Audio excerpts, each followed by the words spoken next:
جانشین امیر اہل سنت کے ہم نے مدنی پھول سنے، مفتی صاحب نے بھی کرم فرمایا، نگران شورا بھی اس وقت موجود ہیں اور آپ کے سوالات بھی ہم شامل کریں گے، تاثرات بھی لیں گے، ممکنہ صورت میں نمبر جاری چل رہے ہیں، آپ ریکارڈ کروا سکتے ہیں۔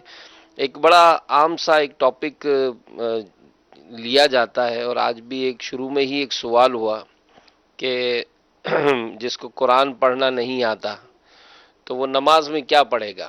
تو مفتی صاحب نے اس کی وضاحت تو فرمائی ہے، لیکن ایک یہ جو ایک بات ہے کہ مجھے پڑھنا نہیں آتا اور مجھے نماز نہیں آتی، تو یہ عموماً دنیاوی معاملات میں اگر اس کو دیکھا جائے تو پیرنٹس بھی اس پہ کوشش کر رہے ہیں کہ جناب میرا بچہ جو ہے وہ دنیاوی لحاظ سے کسی معاملے میں کمزور نہ ہو۔ اگر دنیاوی لحاظ سے ہم کسی بھی چیز کو آپریٹ نہیں کر پاتے، موبائل نہیں سیکھا ہوا، گاڑیاں نہیں سیکھی ہوئی، تو ہر چیز جو ہے وہ اس میں سلسلہ بڑھایا جاتا ہے، بلکہ خاص ایسی ٹریننگ حاصل کی جاتی ہے کہ جناب آئی کین، میں ہر چیز کر سکتا ہوں۔ تو ہر چیز کر سکتا ہوں میں، آج اتفاق سے ایک جگہ حاضری تھی تو وہ اسی بات پر مطلب انہوں نے تربیت دے رہے تھے کہ کانفیڈنس پیدا کیا جاتا ہے اسٹوڈنٹس میں کہ آئی کین، کہ میں کر سکتا ہوں۔ تو دنیاوی لحاظ سے اس کو بہت پروموٹ کیا جاتا ہے، دینی لحاظ سے کیوں نہیں کیا جاتا؟ الحمدللہ رب العالمین والصلاة والسلام علی سید المرسلین۔ اصل میں اس کے کچھ آپ کو وہ بنانے پڑیں گے حصے۔ بعض وہ ہیں جو دنیا بھی نہ پڑھ سکے، یعنی ان کو کچھ بھی نہیں آتا۔ جیسے مفتی صاحب نے جو وضاحت فرمائی تھی نا مدنی مذاکرے میں، یہ بھی ایک کمپریہنسو قسم کی معلومات ہے کہ بھائی کتنا پڑھ لے، کتنا آ جائے کہ اس کے جو ذمہ فرض ہے یا واجب ہے اس کی ادائیگی ہو جائے، جو جواب آپ ارشاد فرما رہے تھے۔ تو یہ بھی نہیں معلوم کہ جناب اتنا مطلب منیمم اتنا، میکسیمم اتنا، میکسیمم تو خیر ہے ہی نہیں کوئی، مطلب یہ تو پڑھنا جتنا چاہے پڑھ سکتا ہے اگر انڈیویجول بھی نماز پڑھتا ہے تو، لیکن کم از کم ایک منیمم لمٹ تو ہے نا، اس کا بھی اندازہ نہیں ہے۔ تو یہ جو کہنا ہے نا کہ تو یہ بھی نہیں آیا حاجی امین، یعنی قرآن پاک بھی پڑھنے نہیں آیا اور ان کو کچھ اور بھی نہیں آیا، یعنی نہ دنیا ان کے ہاتھ میں آ رہی نہ دین ہاتھ میں آ رہا، یہ بھی ایک بڑی تعداد ہے۔ اچھا یہاں یقیناً میں اس چیز کی پذیرائی نہیں کر رہا کہ دین ہاتھ میں آئے تو آئے یا نہ آئے معاذ اللہ، کم از کم دنیا تو ہاتھ میں ہے، بلکہ دنیا ہاتھ میں آئے یا نہ آئے دین تو ہاتھ میں ہونا ہی چاہیے، یہ ہمارا ایک پرنسپل ہے۔ تو اب اس میں بیسیکلی جو ابھی آپ نے کہا نا ڈیپینڈ فیملی پر ہی کرتا ہے کہ گھر کے اندر رجحان کیا ہے۔ اگر گھر کے اندر سے شروع سے ہی اگر تربیت کا سلسلہ جاری رہے نا تو امید کی جا سکتی ہے کہ وہ یہ چیزیں ان کو سیکھیں۔ یعنی میں کتاب میں پڑھ رہا تھا کہ بچے کو نماز کب سے سکھانی چاہیے، وہ کیا عمر ہے کہ جس سے بچے کو نماز کی طرف لایا جائے، نماز سکھائی جائے۔ تو کسی کا وہاں قول لکھا تھا کہ جب بچے کو دائیں اور بائیں کی سمجھ شروع ہو جائے نا، سیدھی طرف الٹی طرف کی، اس وقت اس کو نماز سکھانے پر لگا دیا جائے کہ اس میں اتنی تمیز چاہیے۔ ایک نہیں ہے، کئی اقوال لکھیں کتاب کے اندر کہ اس کو دائیں بائیں کی سمجھ شروع ہو جائے تو اس کو نماز کی طرف سکھانا شروع۔ اب جب آپ نماز سکھاتے ہیں نا تو نماز میں آپ ان کو نظافت سکھاتے ہیں، صفائی ستھرائی سکھاتے ہیں، پاکیزگی سکھاتے ہیں، تلاوت سکھاتے ہیں، ڈسپلن سکھاتے ہیں، اوقات کار کی پابندی سکھاتے ہیں، انہیں اتنا کچھ سکھاتے ہیں کہ مطلب اس کی زندگی سنور جاتی ہے، بالکل وہ ایک بڑی کیلکولیٹڈ لائف کی طرف آ جاتا ہے، اور اس کو کپڑے پاک رکھنے کا سلیقہ آ جاتا ہے، خود کو پاک صاف رکھنے کا سلیقہ آ جاتا ہے، پھر خوشبو اور ایک اچھا ایک ڈیسنٹ قسم کی پرسنالٹی وہ بن کر ابھرتی ہے اگر اس کو پراپرلی نماز کی طرف لایا جائے۔ وہ اٹھنے میں اور اطاعت میں ہر چیز میں وہ ایک اوبیڈینٹ ہوتا چلا جاتا ہے۔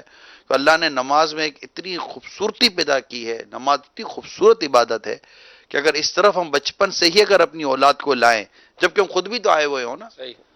تو یہ سب چیزیں الحمدللہ بہتر ہو سکتی ہیں۔ تو جب یہ ہو تو پھر آدمی کیسے کہے گا کوئی کہ مجھے نماز پڑھنے نہیں آتی ہے، مجھے قرآن پڑھنے نہیں آتا، یا مجھے سورہ اخلاص پڑھنے نہیں آتی، یا مجھے کلمہ طیبہ پڑھنے نہیں آتا. نہیں آتا. مطلب بڑی بڑی تعداد کو صحیح معنی میں درود پاک پڑھنے نہیں آتا. ہمارے ایک اسلام بھائی کے متعلق حاجی شاہد فرما رہے تھے، جامع المدینہ کے طالب علم میں مدنی قافلے کا سفر ہوا تھا، تو کسی گورنمنٹ کے ادارے میں گئے تو کسی آفیسر سے ملاقات ہوئی جو نیئر ریٹائر ہونے والے تھے. تو ان سے جب ملاقات ہوئی تو ظاہر ہے ان کی اپنی ایج تھی، اپنے کام کاج تھے. انہوں نے اس طالب علم سے پوچھا کہ بیٹا آپ نے کیا کیا پڑھا ہے؟ انہوں نے کہا کہ میں نے دعوت اسلامی کے مدنی ماحول میں حفظ بھی کیا ہے، درس نظامی بھی کیا ہے، اور اسی طرح اپنی وہ ایجوکیشن بھی بتائی، مصروفیت بھی بتائی. تو یہ اظہار کرنے لگے کہ یار آپ لوگ بڑے خوش نصیب ہو یار.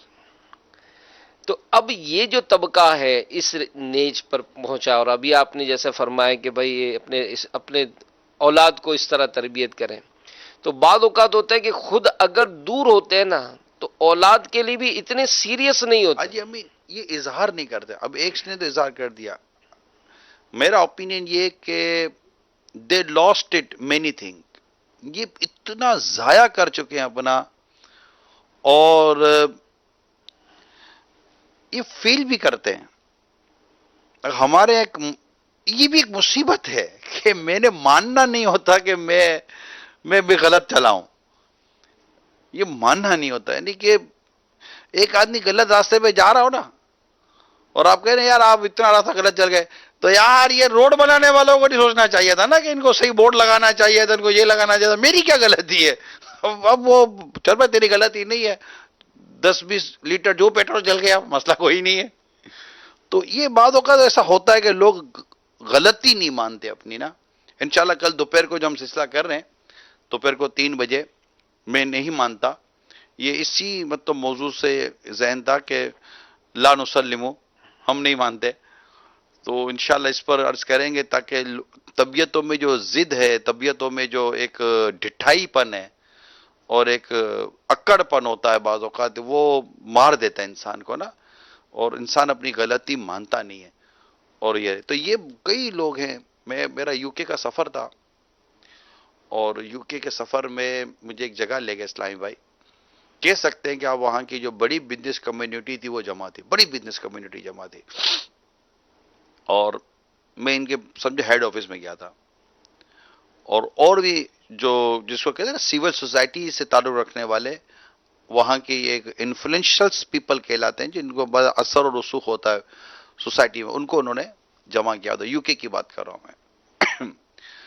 تو ان سے جب بات ہوئی نا تو وہ مجھ سے کچھ مدنی پھول کا ان کا تقاضا تھا کہ میں مدنی پھول عرض کروں. میں نے کہا کیا عرض کروں، مجھے تو آپ کے نقصان کا سمجھ میں نہیں آ رہا کہ آپ بزنس کمیونٹی بیٹھی ہوئی لیکن آپ نے بہت نقصان دہ ڈیل نہیں کی ہے. کہ آپ نے جو گین کیا ہے، اس کو فیسیلیٹیز کہہ لیں، آپ سہولیات کہہ لیں، اور جو مطلب کہ ایک آسائش کہہ لیں، آپ نے اس کے لیے جو دیا ہے، اپنی پوری فیملی آپ نے دے دی، اپنی مطلب نسلیں داؤ پہ لگا دی. آج آپ کے پاس بہت کچھ ہے مگر آپ کی اولاد ہی آپ کے پاس نہیں ہے. آپ کے پاس بہت کچھ ہے مگر آپ کی فیملی آپ کے پاس نہیں ہے. آپ بیٹھ کر 2 باتیں ان کو اپنی کر نہیں سکتے. آپ کے ساتھ کوئی آپ کی فیملی نہیں جو آپ کے ساتھ کی فیلنگ شیئر کر سکے. اور ٹھیک ہے 4 آدمی میں بڑی بات ہوتی ہے کہ آس پاس پیسہ ہے، لیکن اگر دیکھا جائے تو دل کے اور دماغ کے اندر ایک اداسی بیٹھی ہوئی ہے، وہ راحت نہیں ہے، سکون نہیں ہے. مگر مانے کون؟ میں نے کہا نا مانے کون. تو اسی طرح دنیاوی لحاظ سے بھی اگر میں عرض کروں نا حاجی امین، تو دنیاوی لحاظ سے بھی یہ نقصان کی طرف ہی گئے. ان کا الٹیمیٹلی جو ایک اسٹیج ہے، ایج آتی ہے 40-50 سال تک کی آپ کی ایج آتی ہے، پھر آپ کو لگتا ہے یار یہ بھی لاس ہی کیا ہے. تو اب وہ ایک ایسے اسٹیج پر آ کر کھڑا ہو گیا کہ اگر یہاں دیکھتا تو دین کے معاملے میں یکسر اس کے ہاتھ کچھ نظر نہیں آ رہا، اور جس دنیا کے پیچھے اتنا دوڑا تھا نا، اس سے بھی اس کا اطمینان اس وقت بام عروج پر ہوتا ہے. اور آج کل کے دور میں ہم اس وقت دنیا جس کو کہتے ہیں نا کہ عالمی جو ہے نا معاشی حالات یہ مندی کی طرف ہے، یعنی دنیا میں تقریباً بزنس کمیونٹی پریشان ہے، اور بزنس نہیں ہے، کام نہیں ہے، کاروبار نہیں ہے، سیل نہیں ہے، یہ نہیں ہے، وہ نہیں ہے، بھئی یہی ہے، اسباب پر کوئی غور نہیں کرتا، تبصرے بہت کر رہے ہوتے ہیں۔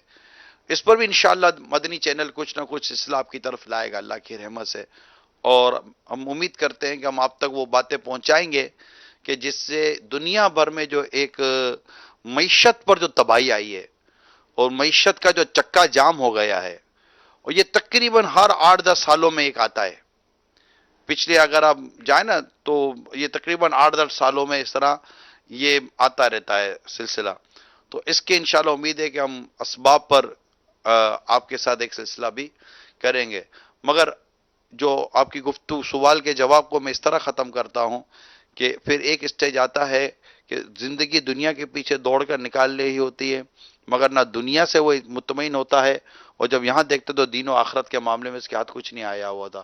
اب وہ ایک اتنی عجیب سچویشن ہے آدمی کی کہ وہ وہی جان سکتا ہے کہ وہ کس حالت میں بیٹھا ہوا ہے۔ اللہ کی پناہ، مجھے تو کہتے ہوئے بھی عجیب لگ رہا ہوتا کہ وہ انسان 60-70 سال کی عمر میں جب اس سچویشن میں آئے کہ آج تک جو 70 سال اس نے اپنی دنیا کو دیے اس سے اس کا اطمینان نہیں، اور یہاں دیکھتا تو قبر آخرت کی کوئی تیاری نہیں ہے، اور اپنی بوڑھاپے کو دیکھتا ہے تو اس کے پر اب وہ طاقت ہی نہیں ہے کہ وہ کچھ میکسیمم ایسی چیز کر سکے۔ نیکی کی طرف آ سکے۔ تو اس کے لیے بہتر یہ ہے کہ آج ابھی اسی وقت ہم کو اللہ تعالیٰ کی بارگاہ میں رجوع کرنا چاہیے اور آخرت کی تیاری کی طرف لگے، دنیا جک مرا کر آئی جائے گی۔ مجھے تو نور محمد بھائی یاد آ رہے ہیں، یو کے والے، ابھی تذکرہ ہوا کہ اللہ نے کرم کیا تو اس عمر میں بھی آگے درس نظامی مکمل مور کیا دین انہوں 70 ایئر۔ نے۔ جی اچھا، اس میں ایک سوال میں مفتی صاحب کی طرف بڑھاؤں گا کہ آپ نے اس کا جواب تو دیا تھا کہ اگر کسی کی رقم ہوئی اور احتیاط یعنی وہ گم ہو گئی تو اس کا شرعی آپ نے مسئلہ بتایا تھا۔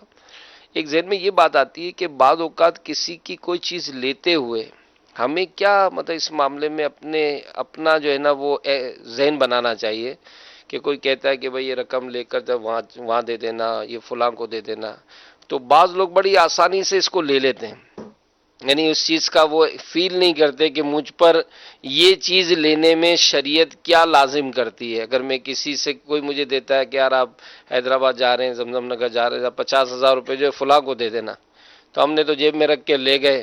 اب وہ اس معاملے میں ہماری کیا احساسات کیسے ہونے چاہیے، یعنی کہ کسی کی بھی کوئی چیز لے کر بطور امانت ہم کو پہنچانی ہے یا محفوظ رکھنی ہے، تو اس بارے میں شریعت کا کیا حکم ہے؟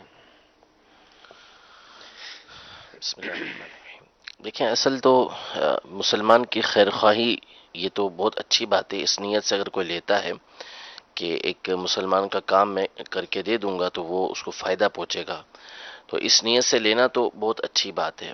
البتہ لیتے ہوئے وہ اس بات کو دیکھ لے کہ جو اس کے اوپر ذمہ داری ڈالی جا رہی ہے کیا وہ اس کا اہل بھی ہے یا نہیں ہے۔ اب مثال کے طور پہ اس کو اتنی بڑی رقم دے دی گئی کہ اس کو اندیشہ ہے کہ کہیں ایسا نہ ہو کہ مجھ سے سنبھل نہ سکے، گم ہو جائے، کوئی اس طرح کا معاملہ ہو جائے تو میں بہت بڑی آزمائش کے اندر آ سکتا ہوں۔ تو اگر وہ اس کی حیثیت نہیں رکھتا، اہلیت نہیں رکھتا، تو بعد میں پچھتانے سے بہتر ہے کہ ابھی معذرت کر لے کہ میں یہ کام نہیں کر سکتا۔ ہاں اگر کر سکتا ہے تو بہت اچھی بات ہے کہ اچھی نیت کے ساتھ اس کا وہ کام لے لے، اور پھر اس کے بعد جو امانت کے تقاضے ہیں جو میں نے عرض کیے تھے کہ کس طریقے سے اس نے کوشش کرنی ہے اس امانت کو پہنچانے کی، تو اس کو پورا کرے۔ یعنی اب یہ جو چیز اس کے ذمے آ گئی ہے، اب اس کو سنبھالنا اور اس کی حفاظت کرنا یہ اس کے اوپر لازم ہے۔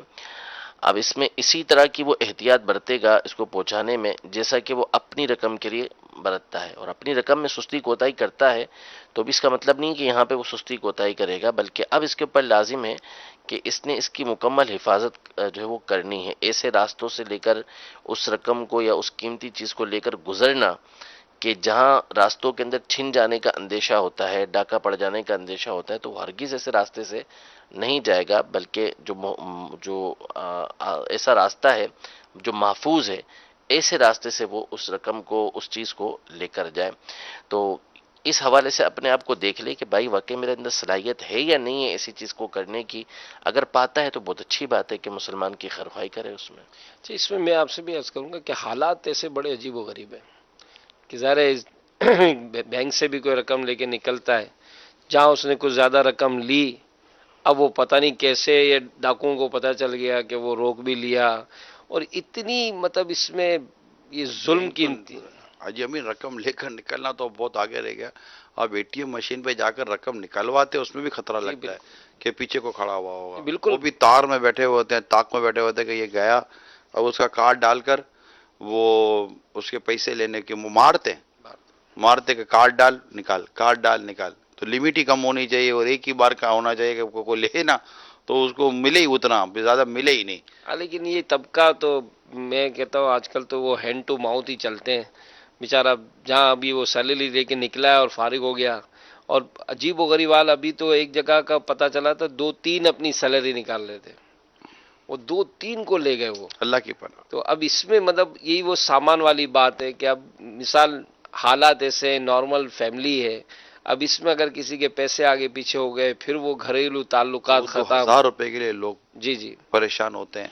کسی کے 1,000-1,500 روپے بھی آگے پیچھے ہو جائے نا تو اس کی تکلیف دیکھنے جیسی جی ہوتی ہے. جس کی سیلری چلی جائے یا اتنا مطلب کہ بڑا لاس ہو جائے، یقیناً اس کا تو سب اجڑ جاتا ہوگا وہ پورا. مجھے تو ایسا لگتا ہے کہ یہ جو لوٹتے ہیں نا، لوگوں کا مال لوٹتے ہیں، موبائل لوٹ لیتے ہیں، پیسے لوٹ لیتے ہیں، دولت لوٹ لیتے ہیں، مطلب اس طرح کی چیزیں، یا کوئی چوریاں بالیاں یہ نوچ کر چلے جاتے ہیں اور چلے گئے، یہ گن دکھا کر یا لوٹ مار کر کے پرس لوٹ کر چلے گئے، جیب سے کچھ نکال کر چلے گئے، بیچارے نے دیکھا کچھ نہیں تھا.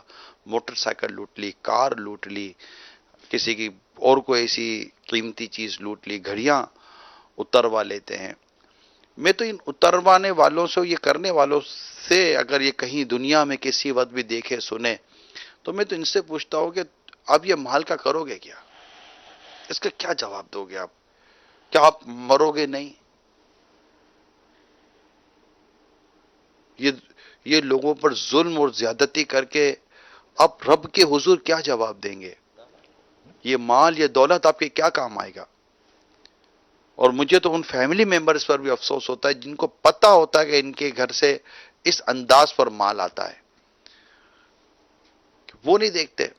پھر آپ کو ڈر نہیں لگتا کہ ایسا نہ ہو کہ اللہ کی گرفت ایسی آ جائے کہ آپ خود ہی عجیب و غریب قسم کی بیماریوں میں پڑ جائیں؟ یعنی کسی کی بد دعا، یعنی مظلوم کی بد دعا، مظلوم کی دعا میں تو کوئی رکاوٹ ہے ہی نہیں، یا مظلوم دعا کرتا قبول ہو جاتی ہے کہ اللہ کریم یہ حق دار کا حق ضرور سے واپس دلاتا ہے.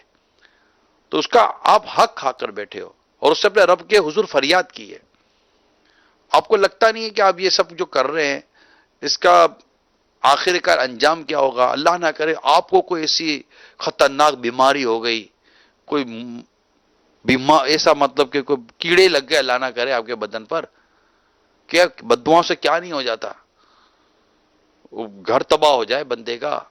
کیونکہ اللہ تعالیٰ کی جو گرفت ہے نا، اس سے ڈرنا چاہیے. مجھے اس پر ایک واقعہ یاد آیا کہ گرفت کیسی ہوتی ہے جی امین. پہلے ہے نا، پہلے مطلب لوگ جو سفر ہوتے تھے، یہ ٹرینیں اور یہ تو نہیں ہوتی تھی، تو لوگ پیدل سفر کرتے تھے یا اونٹ یا گاڑی. تو رات کے وقت لوگ جو ہے نا، یہ پہلے کا ایک رجحان ہوتا تھا کہ کسی کے گھر کو دروازہ بجاتے تھے نا تو ان کو وہ پناہ دے دیتے تھے. مسافر کے لیے الگ سے ترکیب بنتی تھی، پرانے زمانے کی بات کر رہا ہوں. تو ایک دفعہ ایک شخص اندھیری رات میں آیا، تو آ کر اس نے دروازہ بجایا. تو دروازہ بجایا تو اس میں ایک شخص تھا، بارش بہت تھی، تو اس نے کہا کہ مجھے کچھ دیر کے لیے یہاں پر پناہ لینی ہے. تو کہا کہ ہمارے گھر میں اتنی جگہ نہیں ہے. کب بہت پریشان ہو، اگر تھوڑا سا اگر آپ رحم کریں. تو چھوٹا سا گھر تھا، تو چھوٹے سے گھر میں انہوں نے وہ ترکیب بنا لی کہ ٹھیک ہے رک جائیں. تو 2 میاں بیوی تھے، ایک چھوٹا سا بچہ تھا. انہوں نے ایک الگ سے کونے میں اس کے لیے بستر لگا دیا. اب جب رات ہوئی، اندھیرا ہو گیا، تو بالکل اندھیرا تھا، سو رہے تھے لوگ، رات ہی تھی، تو اچانک ماں باپ کی آنکھ کھل گئی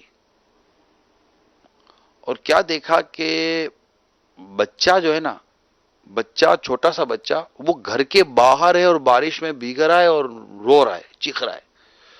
ماں باپ اٹھ کے پریشان ہو گئے کہ یہ باہر چلا کیسے گیا؟ تو وہ باہر دوڑے نا اپنے بچے کو لینے کے لیے۔ جیسے ہی باہر دوڑے نا بچے کو لینے کے لیے، تو آندھی طوفان تو چل ہی رہا تھا، اچانک گھر کی چھت گری، اچانک گھر کی چھت گری، اور وہ جو مہمان تھا نا، وہ دب کے مر گیا۔ اب وہ تو چیخیں نکل گئی سب کی، یہ کیا ہو گیا؟ تو جیسے ہی وہ سارا ملبہ ہٹایا نا، تو وہ جو مہمان تھا نا، اس کے ہاتھ میں ایک بیگ تھا۔ یہ بیگ کی کہانی یہ تھی کہ اصل میں یہ مہمان جو تھا نا، یہ تھا ڈاکو، اور جس کا گھر تھا نا، اس نے دیکھا تھا کہ اس نے اپنی کوئی ضرورت کی چیز بیچی تھی، جانور یا کوئی ایسی چیز بیچی تھی، غریب آدمی تھا، وہ چیز بیچ کر وہ پیسے لے کر آ رہا تھا، اور اس شخص نے اس کا تعاقب کیا اللہ. کہ اس سے وہ چیز چھین لے گا، اور مسافر بن کر اس کے گھر میں رہا۔ اس نے مطلب کہ بچے کو باہر ڈالا تاکہ یہ باہر نکلے تو وہ سامان اٹھائے، اور سامان اٹھا کے یہ رفو چکر ہو جائے، اور اللہ کو کچھ اور منظور تھا۔ تو اللہ تعالی نے اس بچے کے ساتھ ساتھ وہ دونوں میاں بیوی کی جان بچائی، اور وہ جو برے ارادے سے، باطل ارادے سے آیا تھا، اس کو چھت سمیت اللہ تعالیٰ نے اس کو اس کے کیفر کردار تک پہنچا دیا۔ تو یہ ہوتا ہے بعض اوقات معاملہ کہ پتہ نہیں چلتا، آپ مطلب لوٹ مار میں لگے ہوئے ہیں، اور اللہ تبارک و تعالیٰ تو دیکھ رہا ہے نا، مطلب آپ انتظامیہ سے آپ کی بنی ہوئی ہے، وہاں بھتے آپ کے چل رہے ہوتے ہیں، پولیس والوں سے آپ کی مطلب کہ وہ ساری سیٹنگ ہوئی ہوتی ہے، یا اور مطلب کہ تعلقات ہوتے ہیں، یہ سب جو کچھ ہو رہا ہوتا ہے، مارکیٹیں آپ کی طے ہوتی ہیں کہ چوری کا موبائل، چوری کی چیزیں، چوری کے اشیاء فلاں جگہ پر جا کے دے دو گے، اور وہ بھی مطلب کہ سستے داموں خرید لے گا، ان کو بھی بعض اوقات پتا ہوتا ہے کہ یہ چوری کا مال ہے، یہ ساری چیزیں۔ لیکن میرا رب دیکھ رہا ہے آپ کی لوٹ مار، آپ کی یہ زیادتی، آپ کا یہ ظلم، اس کی گرفت بڑی سخت ہے، جب وہ پکڑے گا کوئی نہیں بچا سکے گا۔ لہذا آج اب بھی اسی وقت توبہ کر لیجئے، اور جتنا مال لوگوں کا لوٹا ہے اس کا حساب لگائیے، اور شریعت کی رہنمائی کے مطابق اپنے آپ کو سے بالکل کلیئر کیجئے کہ کہاں کس کو دینا ہے، کیا کرنا ہے، کیا نہیں کرنا، وہ بالکل کلیئر ہو جائے۔ اللہ سے ڈریں، مرنے سے پہلے مہربانی کر کے یہ کام کر لیں، آج ابھی اسی وقت کر لیں۔ اگر فیملی ممبر ایسے دیکھ اور سن رہے وہ کر لیں۔ جو رشوتیں کھاتے ہیں ان کو بھی میں اسی طرح ڈرا رہا ہوں کہ لوگوں کی فائلیں دبا کر، لوگوں کے کام دگا پا، آپ جو رشوتیں کھاتے ہو، رشوتیں لیتے ہو، لوگوں سے مطلب کہ وہ بھتے لیتے ہو، آج کل بچے اغوا ہو رہے ہیں، بچوں کو اغوا کر کے لے جاتے ہیں، پھر ٹیلی فون کر کے کسی اور ذریعے سے ان کو پیسے بٹورنے کی کوشش کرتے ہیں۔ آپ کو کیا ہوگا یار؟ دنیا میں کیا اس کام کے لیے آئے تھے آپ؟ کیا دنیا میں اس لیے آئے تھے کہ آپ یوں لوٹ مار کریں اور لوگوں کا جان و مال اور ان کی عزت آبرو سے کھیلیں؟ کسی کی بچیوں کو لے جائیں، کسی کی گندی تصویریں لے لیں، کسی کی اوپن فوٹوگراف لے لی آپ نے، کسی کی چپ کرے سی مووی بنا لی آپ نے، اور پھر آپ اس کو بلیک میل کر رہے ہیں۔ وہ جو کچھ ہو رہا ہے، آپ یہ جو کچھ کر رہے ہیں، کبھی اس کے بارے میں غور کیا ہے؟ لوگوں کے مال باطل طریقے سے نہ حاصل کرو۔ اللہ کریم نے بالکل منع فرما دیا ہے۔ تو خدا سے ڈریں، اگر کوئی ایسا پیشہ یا کوئی ایسی چیز آپ نے اختیار کی ہوئی ہے، اس کو چھوڑ دیں، رزق حلال کمائیں، کوئی محنت مزدوری کریں۔ لوگ چائے بیچ کر بھی اپنے بیوی بچوں کا پیٹ پال رہے ہوتے ہیں، لوگ روٹیاں کبابیں بیچ کر بھی اپنے بیوی بچوں کا پیٹ پال رہے ہوتے ہیں، رکشے اور ٹیکسی چلا کر بھی لوگ بیوی بچوں کا پیٹ پال رہے ہوتے ہیں، محنت مزدوری کر کر ہم دیکھتے ہیں کہ سڑکوں پر صبح نکلتے ہیں 7-8 بجے، مزدور بیٹھا ہوا ہوتا ہے سڑک کے اوپر، اس نے کوئی تھوڑی چینی وغیرہ اپنے پاس رکھی ہوئی ہوتی ہے، انتظار کر رہا ہوتا ہے کہ اللہ کریم کوئی گاہک بھیجے گا، کوئی رزق کا اسباب کرے گا اور مجھے کوئی محنت مزدوری ملے گی۔ جا کر وہ کوئی مستری کا کام کرتا ہے، اینٹا وغیرہ کا کام کرتا ہے، گارا مٹی کا کام کرتا ہے، اللہ تعالیٰ اسے اس کے دین کی رزق رزق عطا فرما روزی عطا فرما دیتا ہے. تھکا آ رہا گھر پر جاتا ہے, کیا پتہ اس کا تھکا آ رہا ہونا اس کے دن بھر کے گناہوں کی مغفرت کا سبب بن جائے. اور آپ مطلب لوگوں کو لوٹ کر کھاتے ہو یار, آپ کو شرم نہیں آتی؟ اللہ خدا سے ڈرتے نہیں ہو آپ؟ اللہ اللہ. یوں لوٹ مار مچاتے ہو. اللہ سے ڈریں, اللہ سے ڈریں, اللہ سے ڈریں, اور سچی توبہ کر آپ جو اس کے شرعی تقاضے وہ پورے کریں. صلو علی الحبیب صلی اللہ تعالی علی محمد. کال دیجیے. السلام علیکم ورحمۃ اللہ وبرکاتہ. وعلیکم السلام ورحمۃ اللہ وبرکاتہ. بدن پر نجاست غیر مریہ لگ جائے تو اس میں 3 دفعہ دھویا جائے گا یا ظن غالب کا اعتبار ہے؟ السلام علیکم ورحمۃ اللہ وبرکاتہ. غیر مریہ یعنی جو دیکھی نہ جاتی ہو اسے آپ 3 مرتبہ دھوئیں. اس میں آپ کو یعنی ظن غالب ہو جائے. 3 مرتبہ دھونے سے مراد یہ ہے کہ اس بات کا کیا ظن غالب ہو جائے کہ وہ نجاست آپ کے جسم سے دور ہو چکی ہے تو یہ پاک ہو جائے گی جگہ آپ کی. مزید کال شامل. السلام علیکم ورحمۃ اللہ وبرکاتہ. وعلیکم السلام ورحمۃ اللہ وبرکاتہ. سجاد احمد اتاری اطار آباد شہر سے عرض کر رہا ہوں, آج کل کے دور میں ایک امام کو کیسا ہونا چاہیے؟ امام صاحب آج کل کیوں کہہ رہے ہیں؟ امام کو تو ہر دور میں امام ہونا چاہیے. سبحان اللہ. وہ تو امام ہے. وہ تو بازار میں ہو کہیں بھی ہو, لوگ اس کو دیکھ دیکھ کر یہ کہیں سبحان اللہ یار, ہمارے امام صاحب کو دیکھو یار, ہمارے امام صاحب کو دیکھو. اس کے تقوی, اس کی پرہیزگاری, اس کی خودداری لوگوں کے لیے, اس کے نمازیوں کے لیے, محلے والوں کے لیے ماڈل ہو. لوگ اس سے مطلب کہ اچھے اچھے گمان اور اس سے بہت خوبصورت اس سے گمان قائم ہو, اور لوگ بیمار ہوں, پریشان ہوں تو ان کو لگے گا یار ہمارے امام صاحب سے ہم دعا کرواتے ہیں. تو انشاءاللہ امید ہے کہ ایسے امام کہ وہ امامت کی شرائط پر بھی پورے اترتے ہوں, ساتھ ساتھ ان کی یہ جملہ خصوصیات بھی ہوں, اور پورے مطلب کہ پورے محلہ گویا کہ ان کا گرویدہ ہو جائے. بیماری میں, پریشانی میں, غم خواری میں, ملن ساری میں اپنی مثال آپ ہوں. تو انشاءاللہ امید ہے کہ بے نمازی بھی نمازی بن جائیں گے انشاءاللہ امام صاحب کے حسن اخلاق کی برکت سے. اچھا, یہ جو آپ نے ابھی فضائل جو بیان کیے تو اس کا چیک کارڈ بنا لیں تاکہ میں اپنے امام صاحب کو صبح سے چیک کروں کہ بھئی یہ. اگر ایسا امام ہوگا تو اس کو چیک کرنے کی ضرورت بھی نہیں پڑے گی, لوگ ویسے اس کو دیکھ کر نگاہیں جھکا لیں گے. لیکن اس میں جو پوچھنے والے ہیں وہ بعض اوقات ہوتا ہے نا کہ یہ بیان ہو گیا تو اب وہ فوراً تصور جاتا ہے کہ یار یہ امام صاحب کا یوں تو فلانا. نہیں کرنا چاہیے نہیں امام ہے. صاحب کو ایسا, نہ ہم کو امام صاحب کی ٹو میں رہنا جی چاہیے. جی. صلو علی الحبیب صلی اللہ صلی اللہ تعالی علی محمد. نماز میں جو مختلف خیالات کا سلسلہ ہوتا ہے تو یہ بھی ایک ہے مسئلہ کہ ظاہر ہے ایک تو نماز کی طرف آتے نہیں. اب جب نماز شروع بھی کرتے تو وہ توجہ لینا, نماز سے لذت حاصل کرنا, تو یہ بھی ایک پورا ایک باب ہے اس کا بھی. تو اس پر آپ کیا فرمائیں؟ بخاری شریف کی حدیث کا آخری حصہ آپ کے سوال سے آئے, اذکر کذا اذکر. شیطان جو ہے نا, یہ جب نماز شروع کرتے ہیں نا تو یہ آ کر پھر مطلب کہ دل پر اپنا منہ جماتا ہے نا, اور پھر کہتا ہے کہ یہ یاد کر, یہ یاد کر. تو بس اللہ کریم ہماری نمازوں کو شیطان کے وسوسوں سے پاک کر دے. آمین. اس کے لیے ظاہر ہے کہ شروع سے خیالات پاک ہوں, احساسات پاک ہوں, اور طبیعتوں میں اتنی پاکیزگی ہو, وضو بھی درست ہو, پاکیزگی اچھی ہو, کپڑے بھی پاک صاف ہوں, اور سارے اہتمام کے ساتھ جب نماز پڑھے گا تو انشاءاللہ قدرے پچھلی نمازوں کے مقابلے میں اس کو زیادہ اپنی نمازوں میں ذوق شوق پیدا ہوگا. اور انشاءاللہ امید ہے کہ یہ بہت سارے خیالات اور اس طرح کے وسوسوں سے بچ کر اللہ نے چاہا تو وہ نماز پڑھ لے گا, اللہ نے چاہا تو. آج ایک جو ٹاپک ہمارا اس کا شرعی مسئلہ بھی بہار شریعت سے بیان ہوا کہ شوہر جو ہے وہ بیوی کا کفن دے. لیکن جیسے مختلف رسم و رواج ہوتے ہیں, اب یہ بھی ایک بڑا عجیب کلچر ہوتا ہے کہ اگر یہ ساری باتیں پتہ چلتی ہیں تو خاندان کے لوگوں کا سمجھانا کرنا اور اس پر مطلب ایک ذہن بنانا, تو یہ ایک بڑا مشکل عمل ہو جاتا ہے. جمین مجھے تو معلومات نہ ہونے کی وجہ سے مسائل پیدا ہوتے نظر آتے ہیں.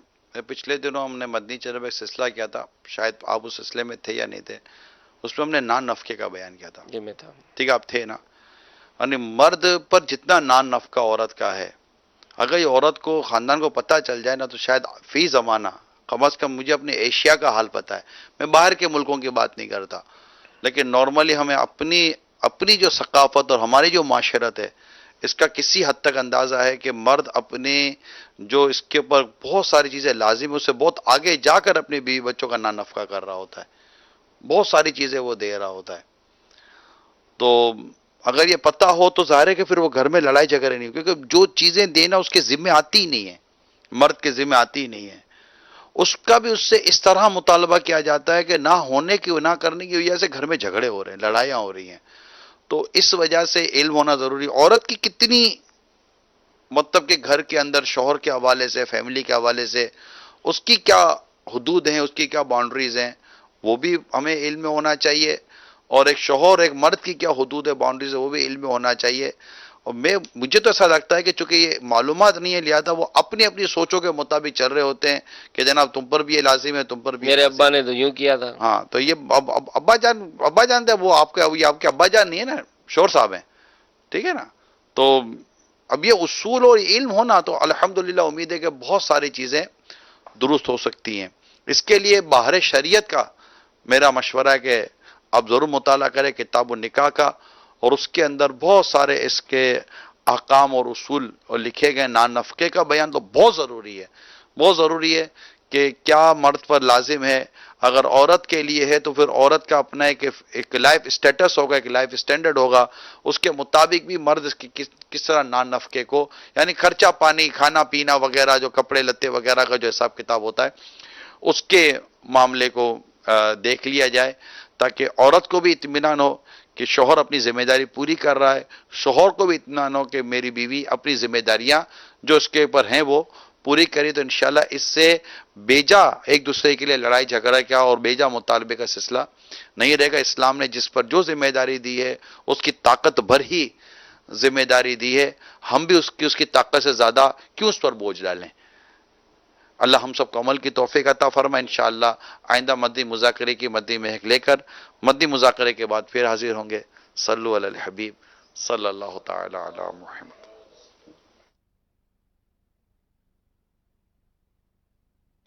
خدا ہو عشق مصطفیٰ، علم و عمل اصلاح معاشرہ. خوف خدا ہو عشق مصطفیٰ، علم و عمل اصلاح معاشرہ. فقہ شریعت و طریقت کا ہے مجموعہ مدنی مذاکرہ.